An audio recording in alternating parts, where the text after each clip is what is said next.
परम सौभाग्य का विषय है, परम हर्ष का विषय है। मानव जीवन का सर्वोत्कृष्ट जो लाभ है, जो फल है, वो केवल और केवल भगवान की कथा ही है। वो केवल और केवल हरि नाम ही है, भगवान का संकीर्तन ही है, जिसके माध्यम से ये मानव देह सार्थक किया जाता है। बड़ी आनंदमयी, बड़ी रसमयी कथा का हम लोग श्री धाम वृंदावन से आई हुई परम पूज्य श्री राधिका दीदी जी के मुखारविंद से श्रवण कर रहे हैं। ये हम सबका सौभाग्य है। देखो, हरि अनंत हरि कथा अनंता, गावहे वेद पुराण सब संता। भगवान एक है और भगवान की कथा भी एक ही है। भागवत दो नहीं है, भागवत एक ही है और नंद के लाला भी एक ही है। लेकिन उस कथा का गायन करने वाले असंख्य वक्ता हैं। लाखों या करोड़ों कहना उचित नहीं है, असंख्य वक्ता हैं और अनादि काल से भगवान की कथा चली आ रही है। नेमी सारण्य की परम पावन भूमि पर ये भगवान की कथा हो रही है। श्री सूत जी महाराज वक्ता हैं और सौनकादि 88,000 ऋषि मुनि श्रोता है। अनेकों प्रकार के प्रश्न सौनकादि श्री सूत जी महाराज से जीव के मंगल के लिए, जीव के कल्याण के लिए करते हैं और भगवान की कथा की याचना करते हैं, निवेदन करते हैं। तो श्री सूत जी महाराज ने भगवान की वही कथा सौनकादि 88,000 ऋषि मुनियों को श्रवण कराई, जो श्री सुखदेव जी महाराज ने राजा परीक्षित को मां भगवती गंगा के परम पावन तट पर श्रवण कराई। कब? जब राजा परीक्षित वन में शिकार खेलने के लिए जा रहे थे, तो प्रसंग आप सब लोग जानते ही हैं कि राजा इतने सुदूर जंगल में निकल गए कि जहां से वापस आते समय राजा को बड़ी जोर से भूख लगी, बड़ी जोर से प्यास लगी। और अब राजा की ऐसी स्थिति हो गई कि अब राजा को लग रहा है कि यदि थोड़ी देर हमें कुछ खाने को नहीं मिला या पीने को नहीं मिला तो शायद हम मर जाएंगे। इसलिए राजा ने एक आश्रम देखा और कुछ अन्न या जल की कामना करते हुए राजा उस आश्रम में पधारे। राजा परीक्षित ने देखा कि उस आश्रम में एक संत तो हैं, लेकिन वो संत आंख बंद करके पालती मार करके बैठे हुए हैं, माने वो ध्यानस्थ हैं, समाधि में। तो राजा ने सोचा कि शायद ये संत हमारी सेवा करना नहीं चाहते, जबकि अतिथि देवो भव। अतिथि कोई भी हो हमारे द्वार पर यदि आ जाता है तो हमारा परम धर्म है, परम कर्तव्य है कि हम उसकी सेवा करें। चाहे उसकी भोजन करने की इच्छा हो, चाहे उसकी जल पीने की इच्छा हो, हम उसकी सेवा करें। चूंकि राजा की मति में कलयुग के प्रभाव से ये भ्रम हो गया है कि ये महात्मा जानबूझ करके आंख बंद करके और ऐसे बैठ गए। इन्होंने दूर से देख लिया होगा कि राजा आ रहा है, अब इससे मिलेंगे, बात करेंगे तो फिर इसे पानी पूछना पड़ेगा, भोजन पूछना पड़ेगा, और भी न जाने क्या सेवा करनी पड़ेगी, क्या सत्कार करना पड़ेगा। इसलिए सबसे अच्छा तरीका है कि मौन धारण करो और आंख बंद करो, पालती मारो और बैठ जाओ। तो राजा की मति में ये भ्रम हो गया कि ये महात्मा हमारी सेवा करना नहीं चाहता।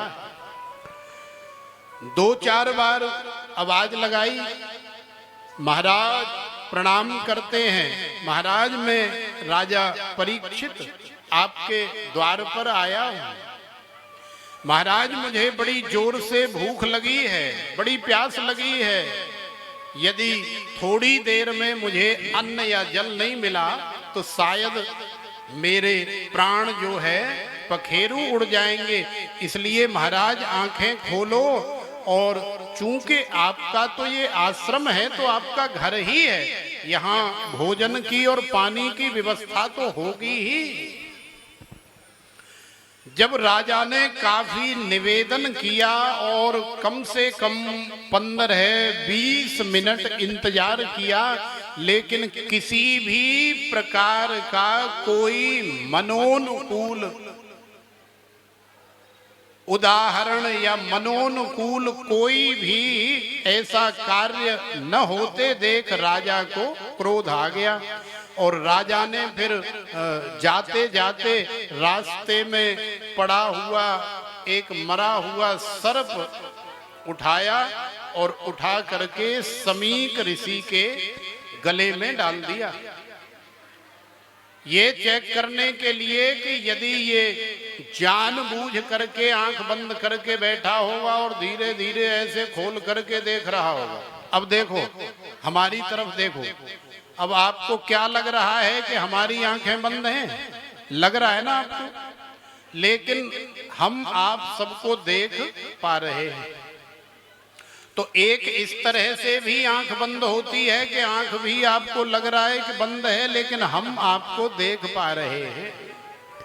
तो राजा ने सोचा कि जानबूझ करके यदि पाखंड कर रहा होगा, ढोंग कर रहा होगा, तो ये काला नाग जब इसके गले में डालेंगे और देखेगा कि हे भगवान ये तो सांप हमारे गले में डाल रहा है, यदि सांप ने हमें काट लिया तो ये बाबा पहले ही भाग लेगा वहां से और हमको पता लग जाएगा कि ये नाटक कर रहा था।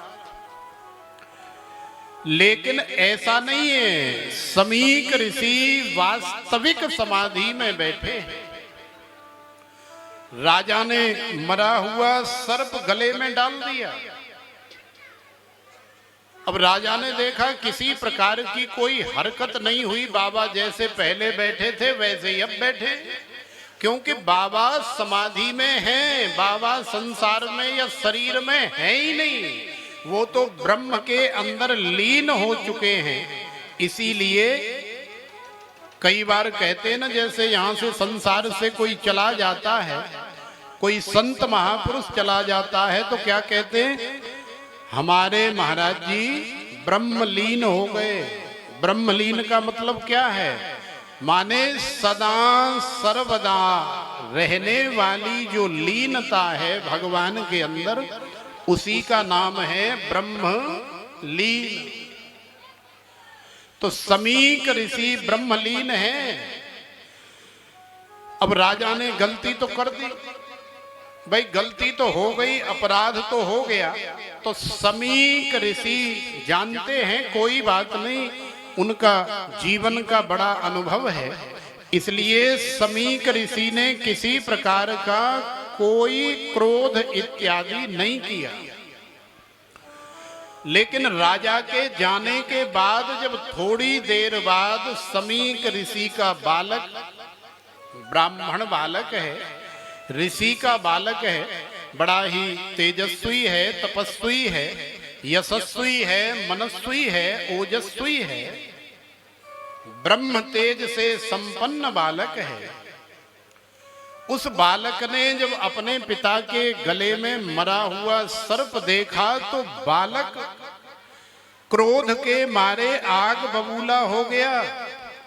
हे भगवान, ये इतनी मजाल, इतनी हिम्मत संसार में किसकी हो गई कि हमारे पिता के गले में और मरा हुआ सर्प डाल करके चला गया। तो किसी बालक ने धीरे से कह दिया कि महाराज वो राजा परीक्षित आए थे, कुछ खाने की पीने की याचना कर रहे थे, लेकिन आपके पिताजी तो समाधिस्थ थे और हम दूर से देख रहे थे। हमको बड़ा डर लग रहा था कि इतने बड़े महाराज हैं, यदि हम सामने जाएंगे तो न जाने क्या होगा, इसलिए हम तो दूर से ही देखते रहे। लेकिन महाराज ये तो हमने अपनी आंखों से देखा है कि राजा परीक्षित ही आपके पिताजी के गले में इस नाग को डाल करके गए हैं, जिसका नाम है तक्षक नाग। अब ऋषि कुमार को इतना क्रोध आया, इतना क्रोध आया कि ऋषि कुमार ने नदी से अंजलि में जल लिया और जल लेकर के ऐसा दिव्य संकल्प किया और उस संकल्प को करते हुए उस श्रृंगी बालक ने राजा परीक्षित को श्राप दे दिया। हे कुलांगार परीक्षित, तूने ऐसा अपराध किया है जो अक्षम्य है, क्षमा के योग्य नहीं है। देखो बहुत सारे अपराध ऐसे होते हैं जो क्षमा कर दिए जाते हैं, लेकिन कई अपराध ऐसे होते हैं जो अक्षम्य होते हैं, भगवान भी माफ नहीं करते। कौन से ऐसे अपराध होते हैं जो भगवान भी माफ नहीं करते? यदि किसी संत का अपमान हो जाए तो भगवान माफ नहीं करते। किसी ब्राह्मण का अपमान हो जाए, वध हो जाए, किसी बालक की हत्या हो जाए तो भगवान कभी माफ नहीं करते। गैया की हत्या हो जाए तो भगवान कभी माफ नहीं करते।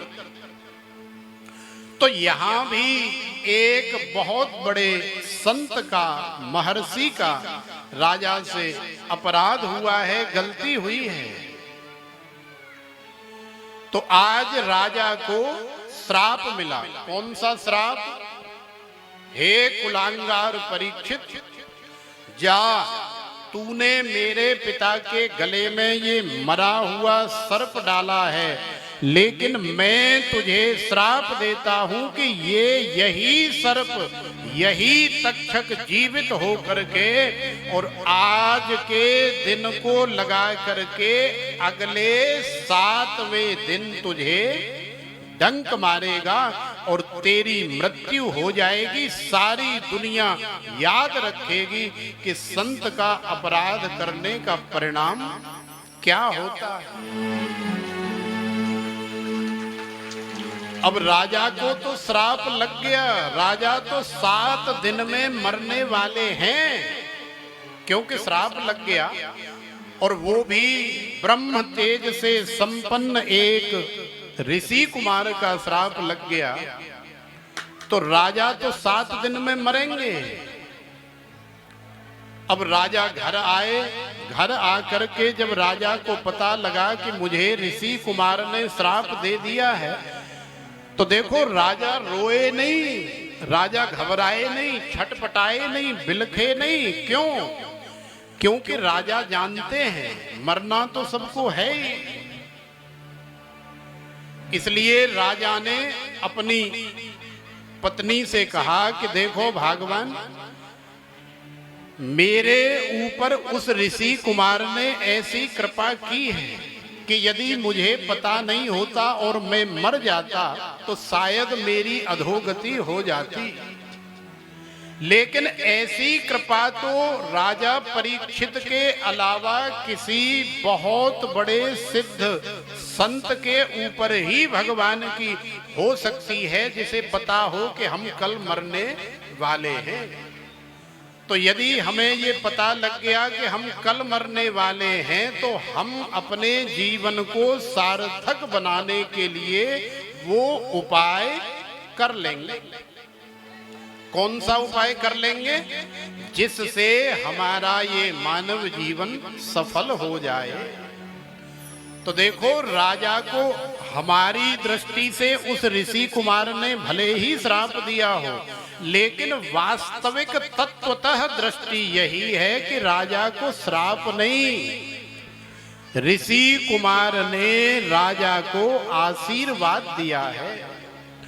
क्योंकि संत के मुखार विंद से क्रोध के अंदर निकले हुए शब्द भी हमारा कल्याण करने में समर्थ होते हैं। इसलिए यदि कभी कोई संत डांटे, फटकारे या गाली भी दे, तो भी आप समझना कि हमें आशीर्वाद मिल रहा है। अरे कम से कम संत की दृष्टि में, संत के मन की स्थिति में हम हैं तो सही। संत की नजर हमारे ऊपर पड़ गई तो समझ लो हमारा कल्याण निश्चित है। तो राजा परीक्षित को श्राप नहीं मिला, राजा परीक्षित को आशीर्वाद मिला। और राजा आज इतना प्रसन्न है कि राजा ने पत्नी से कहा कि भगवान, मैं अपने बड़े पुत्र जन्मेजय को राज्याभिषिक्त करके, और अब इन 7 दिनों में, अब 1 दिन तो बीत गया, अब बचे कितने? केवल 6 दिन। तो मैं इन 6 दिनों में अपने कल्याण का मार्ग जो है प्रशस्त करना चाहता हूं। देखो, पत्नी वही है जो पति के कल्याण में उसकी सहायता करे, वही वास्तव में पत्नी है। पुत्र वही है जो अपने पिता के या अपने पितरों के कल्याणार्थ कोई कार्य करे। पुत्राति त्रायते इति पुत्रः, जो हमारा त्राण करे, जो हमारे कल्याण के लिए कार्य करे, वही वास्तव में पुत्र कहलाता है। तो राजा परीक्षित की पत्नी जानती है, मानती है, तो उसने जबरदस्ती नहीं की। अरे नहीं महाराज, कैसी बात कर रहे हो, सांप की कौन सी मजाल जो हमारे महलन में सांप आ जाए। अरे आपको ऐसे कमरे में बंद कर देंगे हम, कांच के कमरे में बंद कर देंगे जहां हवा भी प्रवेश नहीं कर सकती। सांप की तो हिम्मत क्या है जो सांप अंदर चला जाए। आपको पैक कर देंगे, ऑक्सीजन का सिलेंडर लगा देंगे और आराम से आप 7 दिन काटो, ऋषि का श्राप जो है विफल हो जाएगा और 8वें दिन आपको निकाल लेंगे। तो ऐसा भी यदि किया जाता तो संभव है। क्यों? क्योंकि राजा परीक्षित जो है चक्रवर्ती सम्राट हैं। ऐसा कोई वैभव नहीं है इस त्रिलोकी में जो राजा परीक्षित के पास में मौजूद न हो। तो यदि राजा परीक्षित सांप से, तक्षक से अपने आप को बचाने का प्रयास करते तो कर सकते थे, बच भी सकते थे, लेकिन क्या करेंगे इस हाड़ मांस के पुतले का बचा करके। और आखिरकार कब तक बचाएंगे इसे?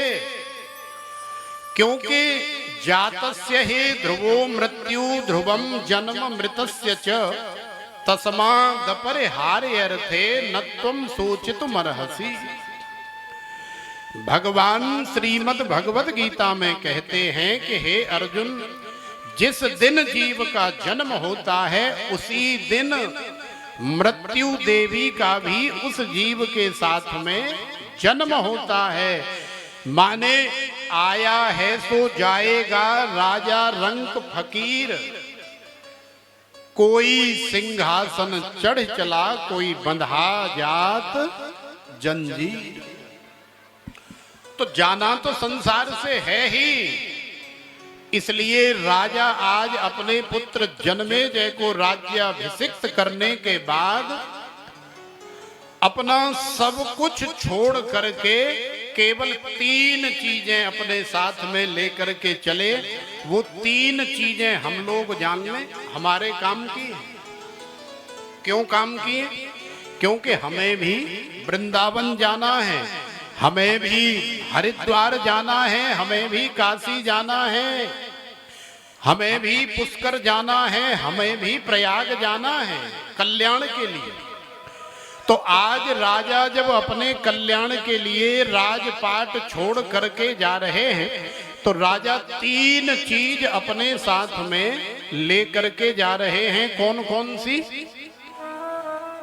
सबसे पहले तो राजा ने लिया लोटा। लोटा जानते हैं? हमारी ब्रज भाषा में कहते हैं गड़ुआ। गड़ुआ जानते हैं? तो राजा ने लिया लोटा और दूसरा क्या लिया? सोटा। सोटा जानते हैं? लठ। तो लोटा, सोटा और तीसरा जो राजा के पास है वो है लंगोटा। तो लोटा, सोटा और लंगोटा, ये 3 चीज राजा परीक्षित लेकर के निकले। क्यों? क्योंकि जीव को कल्याण के लिए किसी भी प्रकार के सांसारिक साधन की आवश्यकता नहीं होती।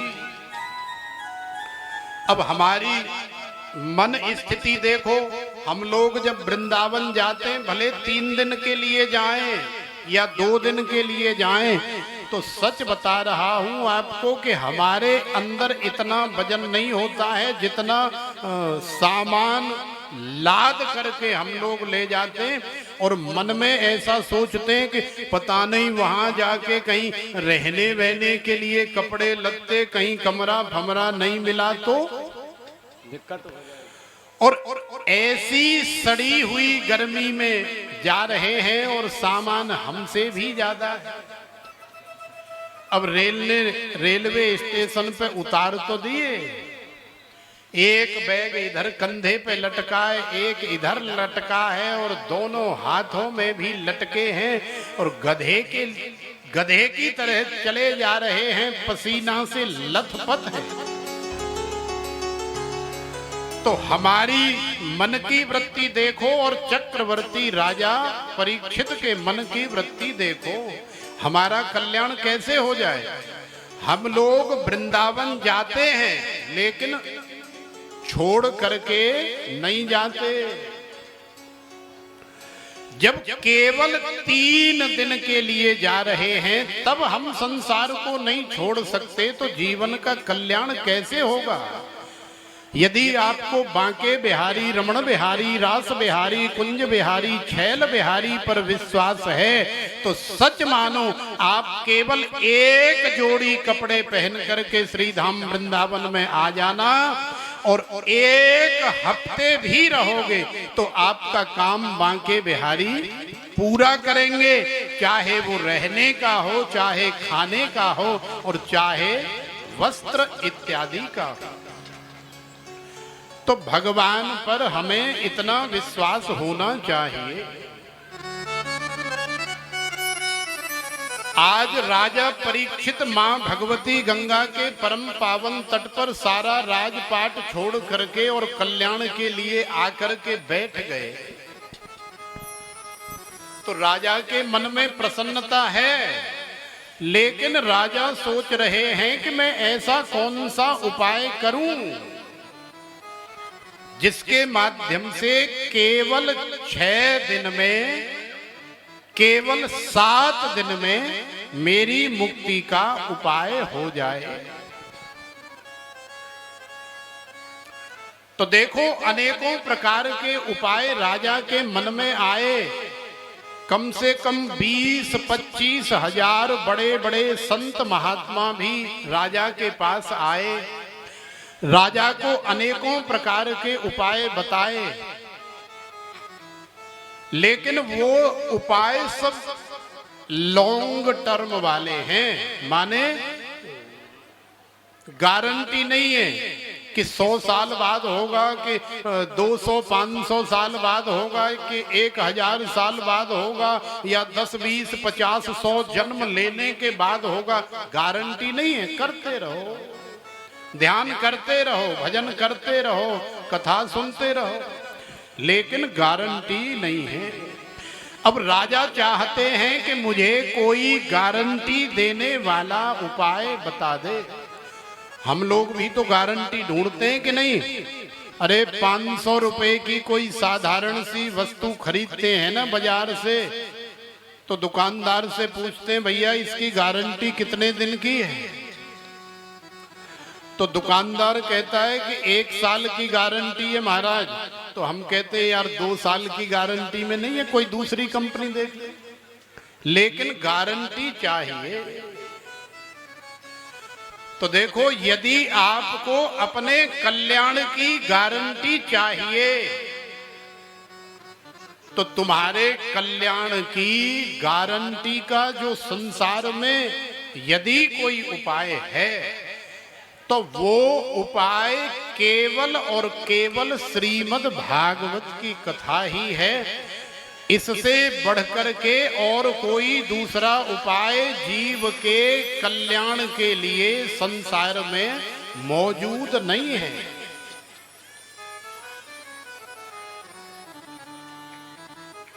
तो देखो, भगवान की कृपा से ही राजा को गारंटी देने के लिए श्री सुखदेव जी महाराज चले आए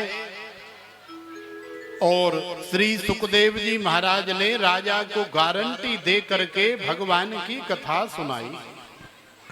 अब वही कथा श्री सूत जी महाराज सौनकादि 88,000 ऋषि मुनियों को बता रहे हैं कि जब श्री सुखदेव जी महाराज राजा परीक्षित को कथा सुनाने लगे तो देवताओं को पता लगा।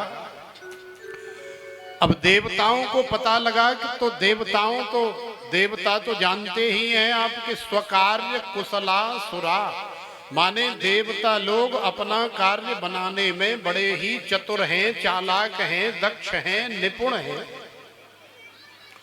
तो देवता लोग स्वर्ग से चले आए इस धराधाम पर और आकर के एवं विनिमये जाते सुधा राज्ञा प्रपीयताम प्रपास्यामो वयम सर्वे श्रीमद् भागवतामृतम सुधा कुंभम गृहीत्वैव देवास्तत्र समागमन।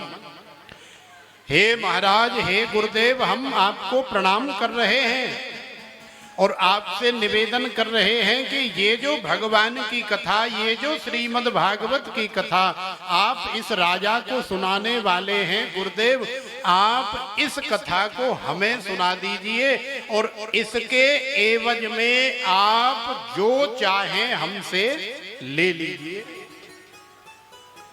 तो श्री सुखदेव जी महाराज ने कहा कि अरे भैया, आप हमें क्या दे सकते हो? तो देवताओं ने कहा कि इस धराधाम की, स्वर्ग लोक की और संपूर्ण ब्रह्मांड की वेश कीमती वस्तु है अमृत। बाबा, यदि आप हमें कथा सुना दोगे तो हम आपको स्वर्ग का जो अमृत है, सुधा कुंभम गृहीत्वैव देवास्तत्र समागमन, बाबा हम आपको उस अमृत को दे देंगे, आप उस अमृत को ले लीजिए और 2 चम्मच आप पी लीजिए और 1 चम्मच राजा परीक्षित को पिला दीजिए। फिर आप देखिए, एक तक्षक नहीं 10 20 50 तक्षक भी एक साथ राजा को काटेंगे तो भी राजा की मृत्यु नहीं होगी। तो श्री सुखदेव जी महाराज सोचने लगे कि अरे देखो तो सही है, देवता लोग कितने चालाक बन रहे हैं, कितने चतुर बन रहे हैं। न इन देवताओं को हमने बुलाया है और ना ही राजा ने पुकारा है, लेकिन फिर भी अमृत का घड़ा लेकर के ये देवता लोग चले आए हैं।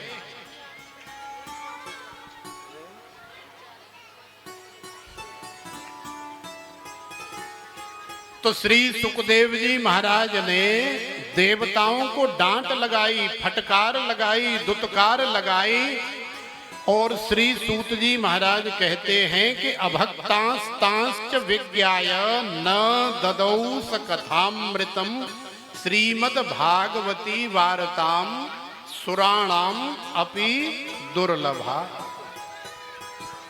तो ये जो श्रीमद् भागवत की कथा आप श्रवण कर रहे हैं, ये देवताओं के लिए भी सुलभ नहीं है। देवता लोग सुनने के लिए तो आए, साथ में दुनिया की सबसे बेशकीमती वस्तु अमृत भी लाए। उसके बावजूद भी भगवान की कथा देवताओं को नहीं मिली, फटकार करके भगा दिया। श्री सुखदेव जी महाराज ने देवताओं को भैया प्रसाद की व्यवस्था थोड़ी सी वहाँ कर दो, किसी को खाली हाथ मत भेजो। थोड़ी सी खिचड़ी वहाँ पे गेट पे जो जाए उनको थोड़ा सा, बीच में खाली नहीं जाते हैं। तो देखो श्री सुखदेव जी महाराज ने देवताओं को अभक्त समझा और श्री सुखदेव जी महाराज को भक्त समझा। और फिर ऐसी परम पावन श्रीमद् भागवत की कथा सुनाई कि जैसे ही 7वें दिन की कथा का विश्राम हुआ, भगवान के श्री धाम से भगवान के पार्षद राजा परीक्षित को लेने के लिए मां भगवती गंगा के परम पावन तट पर प्रकट हो गए। जय और राजा परीक्षित को लेकर के भगवान के धाम को चले गए। तो हमारा कहने का अभिप्राय आप समझने का प्रयास करें।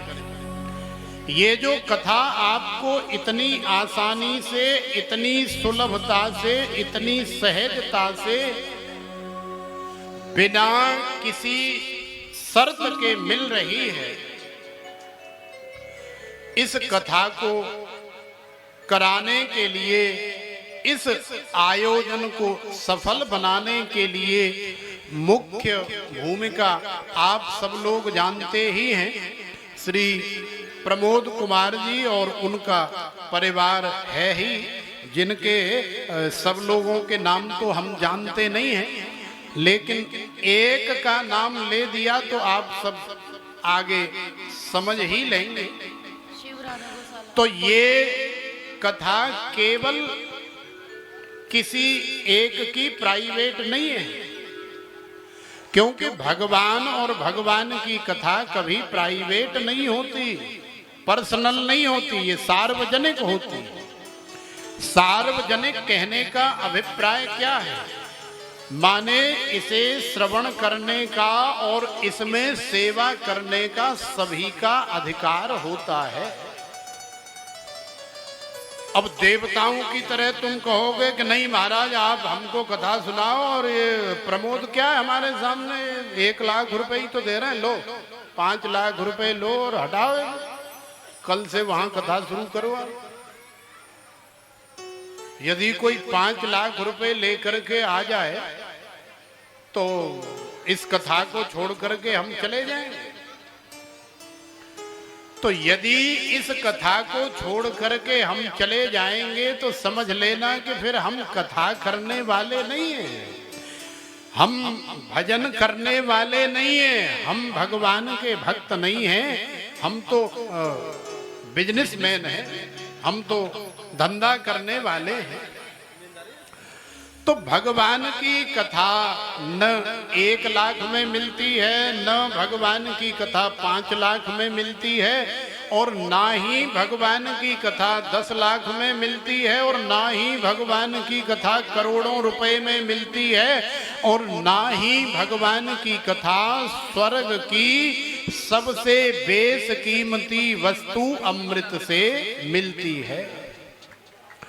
भगवान की कथा मिलती है तुम्हारे हृदय के पवित्र भाव से।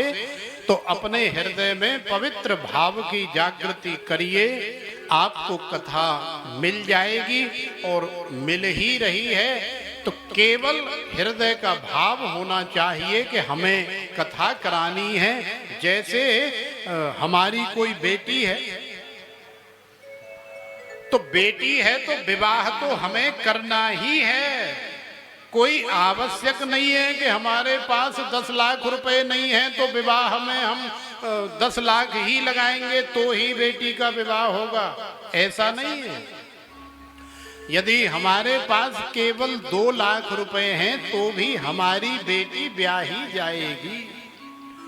जिसके पास में 1 लाख रुपए है उसकी भी बेटी ब्याही जाएगी, और जिसके पास 1 रुपया नहीं है उसकी बेटी भी ब्याही जाएगी। लेकिन ब्याह करने की चाह तुम्हारे अंदर होनी चाहिए। ऐसे ही ये श्रीमद् भागवत कथा का दिव्य आयोजन होता है। वो